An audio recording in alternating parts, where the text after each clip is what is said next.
ఉగాది పండుగ ఈరోజు దాదాపు అందరికీ కూడా ఆ, చివరికి ఇంపుగా ఒకరోజైనా కూడా ఆనందకరమైన వార్తలు వింటూ ఉంటారు చాలామంది. అండ్ మరి సరే, నాలాంటి మీలాంటి సామాన్యుల గురించి కాకుండా రాజకీయ పార్టీలు, ఆ పార్టీల అధ్యక్షులకైతే చెవులకు వింపుగా, చెవులకు చాలా వినసొంపుగా ఈరోజైతే పంచాంగ శ్రవణాలు ఉంటాయి. తెలుగుదేశం పార్టీ అధినేత చంద్రబాబు నాయుడు గారు పాల్గొన్న ఆ పంచాంగ శ్రవణం, జనసేన అధ్యక్షుడు పవన్ కళ్యాణ్ గారు పాల్గొన్న ఆ పంచాంగ శ్రవణం.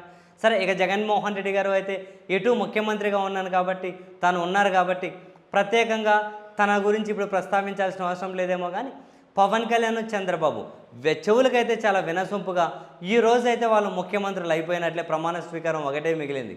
అవును, ఆ టీడీపీ అధినేతకు పంచాంగ శ్రవణం కార్యక్రమంలో పాల్గొన్నటువంటి అక్కడ వాళ్ళు ఏం చెబుతారు?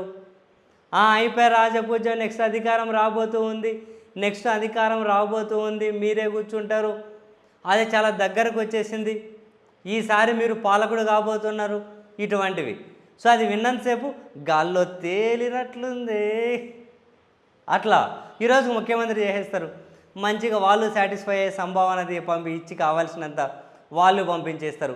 ఈవెన్ పవన్ కళ్యాణ్ పాల్గొన్న పంచాంగ శ్రవణంలో కూడా అయిపోయాయి, అదిగో రాజపూజ్యం ఉంది, పాలించే అవకాశాలు ఉన్నాయి, అది ఇది అని చెప్పి ఆయనను కూడా మీరు గమనించారా?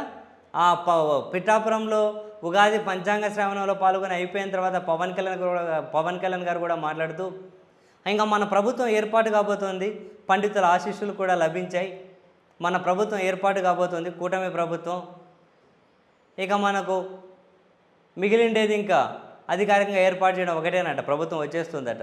ఈరోజు ఒకరోజు పవన్ కళ్యాణ్ ముఖ్యమంత్రి చేసేశారు, చంద్రబాబును ముఖ్యమంత్రి చేసేశారు. నా కేఏ పాల్ ఒకటి కార్యక్రమం పెట్టుకుంటే ఆయన్ను చేసేస్తారు. ఇంకా షర్మిలా గారు ఎక్కడన్నా పెట్టుకున్నారా? ఏమో నేను పెద్ద చూసినట్టు లేరు. మరి షర్మిలా గారిని ఈరోజు ముఖ్యమంత్రి చేసేస్తారు. మరి కమ్యూనిస్టులు పెట్టుకోరేమో, ఇట్లాంటివి పెట్టుకుంటారా? నమ్మితే అట్లాంటివి పెట్టుకొని ఇంక వాళ్ళ కమ్యూనిజం సిద్ధాంతం ఎందుకు కానీ పెట్టుకోరేమో. సో ఏర్పాటు చేసుకున్న వాళ్ళందరూ ఈరోజు ముఖ్యమంత్రి అయిపోతారు. పవన్ కళ్యాణ్ గారి పంచాంగ శ్రవణం అయిపోయిన తర్వాత మాట్లాడుతూ ఇంకోటి ఏమన్నారు? ఇక నెక్స్ట్ మన కొత్త ప్రభుత్వం వస్తుంది, ఆ కొత్త ప్రభుత్వంలో మహిళలు నిర్భయంగా స్వేచ్ఛగా తిరగబోతున్నారట. మహిళలు నిర్భయంగా, ఇంకొక మాట అన్నారే, యువతకు ఉద్యోగాలు స్వేచ్ఛగా విచలవిడిగా రాబోతున్నాయట, రైతులు ఆనందంగా ఉండబోతున్నారట. ఇటువంటి విషయాన్ని చెప్పినట్టున్నారు. మరి సరే, మొత్తానికైతే ఉగాది ఒక్కరోజైనా మనం ముఖ్యమంత్రి అయిపోతున్నామని చెప్పి ఆ ఫీల్డ్లో వాళ్ళను ప్రయాణం చేయిస్తారు. చూడండి, మీరు గ్రేట్ అయ్యా, నిజంగా వాళ్ళని ఆ ఫీల్డ్లో ప్రయాణం చేయిస్తుంటారు. ఇంకా అందరూ చెక్ చేసుకున్నారా లేదా? రాజపూజ్యం ఎంత, అవమానం ఎంత? ఆంధ్రప్రదేశ్ రాజకీయ పార్టీలకు చెక్ చేయాలబ్బా. వైఎస్ఆర్ కాంగ్రెస్ పార్టీ 175 చోట్ల పోటీ చేస్తుంది అసెంబ్లీలో. రాజపూజ్యం ఎంత, అవమానం ఎంత? అంటే గెలిచేటివన్నీ, ఓటేటివన్నీ.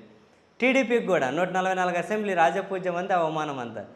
పవన్ కళ్యాణ్ 21, రాజపూజ్యం ఎంత, అవమానం ఎంత?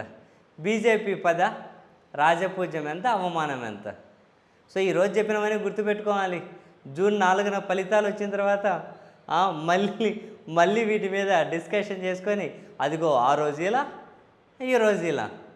సో మొత్తం మీద ఒక్కరోజు అయితే పండగను పురస్కరించుకొని సంభావన ఇస్తారు. వాళ్ళని ఎందుకు డిసప్పాయింట్ చేయాలని చెప్పి అనుకుంటారేమో, కానీ మొత్తం మీద అందరికీ కూడా వాళ్ళు కోరుకున్నది మాత్రం చెవులకు వినసొంపుగా ఉండేటట్లు వీళ్ళు చెబుతారు, వెళ్తారు. వాళ్ళు కూడా ఆ ఊహల్లో విహరించేసి మొత్తం మీద ఈరోజు అయితే పవన్ కళ్యాణ్, చంద్రబాబు ముఖ్యమంత్రులు అయిపోయారు.